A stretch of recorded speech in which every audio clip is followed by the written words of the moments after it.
Ça y est, vous vous réjouissez Bien de sûr. cette candidature. Ça a pris du temps, mais là, visiblement, ça fait consensus. Bien sûr, c'est ce qu'on vous disait, que nous arriverions à un consensus. On y arrive là. Je suis très heureuse de pouvoir en parler ce soir. Et effectivement, je vois que vous avez peur. Vous avez raison d'avoir peur parce qu'effectivement, le nouveau Front populaire est prêt. Nous y étions engagés. Il est prêt avec une future première ministre d'excellente qualité, qui est une haute fonctionnaire qui a travaillé longtemps sur la question de la fraude fiscale, du blanchiment d'argent, etc., qui est aussi très engagée dans des collectifs de défense des services publics et qui s'est beaucoup engagée aussi idéologiquement dans la bataille contre la réforme des retraites.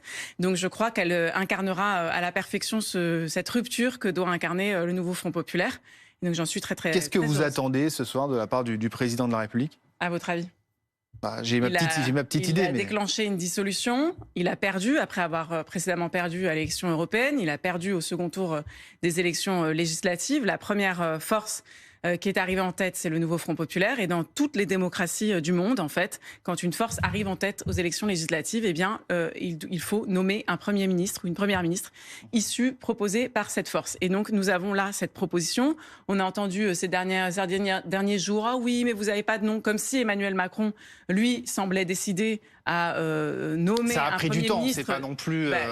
Emmanuel Macron nous a envoyé une lettre aux Français pour expliquer qu'il n'y avait pas eu d'élection, qu'il n'y avait pas eu de résultat, qu'il ne voulait pas en entendre parler. Eh bien, nous avons dit, nous nous préparons, nous aurons un nom à vous donner. Nous avons déjà, à l'élection du perchoir, présenté un nom en commun à l'Assemblée nationale. Nous avons d'ailleurs imposé une cohabitation à Yael Braun-Pivet. Et là, maintenant, nous allons imposer une cohabitation à Emmanuel Macron avec cette première ministre. Est-ce que justement, la trêve politique, ce que souhaite le président de la République, ne va pas finalement enjamber cette candidature? Mais en démocratie, ça n'existe pas, la trêve politique, en fait. C'est extrêmement grave, en fait, de décréter une trêve politique dans le pays. Vous faites une dissolution, et après, le résultat des urnes ne vous plaît pas, et vous déclenchez une trêve politique. Mais en fait, ça n'existe pas. Et le peuple n'acceptera pas cela, bien évidemment. On ne peut pas dire aux gens d'aller voter, et puis après leur expliquer que, ah ben non, en fait, finalement, le résultat ne me convient pas, les Jeux Olympiques, ceci, cela, gouvernement technique, en fait, vous laissez les mêmes en place partout, Macron qui reste en place, Attal qui reste en place, Yael Braun-Pivet qui reste en place. Et pendant ce temps-là, on a un gouvernement qui a quand même passé certains décrets pour continuer à aller dans le même sens de la politique qui a été rejetée dans les urnes. Il n'y a pas de circonstance atténuante avec les Jeux Olympiques, selon vous. Mais attendez, excusez-moi, il y a une circonstance aggravante avec la dissolution. Donc, M. Macron a dissous l'Assemblée nationale, il a perdu aux élections. Nous avons un Premier ministre, une Première ministre de très grande qualité à lui proposer, à même lui imposer, puisque en réalité, il n'a pas d'autre choix dans une démocratie. S'il ne veut pas, il peut toujours démissionner. Vous avez un projet d'économie politique, et pas juste de gestion économique. Vous avez un projet de société, qui est donc un projet extrêmement politique.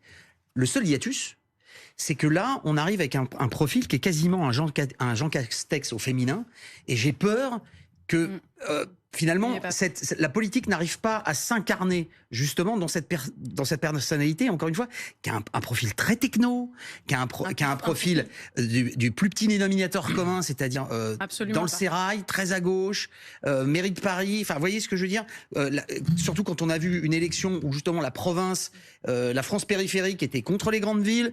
Je pense que vous vous trompez sur le personnage et qu'au contraire, là, vous avez affaire à une femme très militante, qui s'est beaucoup engagée sur la défense des services publics, et une femme qui notamment s'était affrontée dans un débat qui avait pas mal été vu avec Stanislas Guerini sur la question justement des cabinets de conseil, et qui lui avait fait la démonstration de ce que c'était qu'un État fort, un État qui a des fonctionnaires et qui, au lieu de sabrer ses fonctionnaires pour avoir ensuite recours à des cabinets de conseil qui coûtent plus cher et qui sont moins efficaces, il ferait mieux de renforcer ses services publics. Elle en avait fait la démonstration. C'était une démonstration pas que technique, extrêmement politique. Elle porte ces orientations-là d'un État fort et de services publics forts.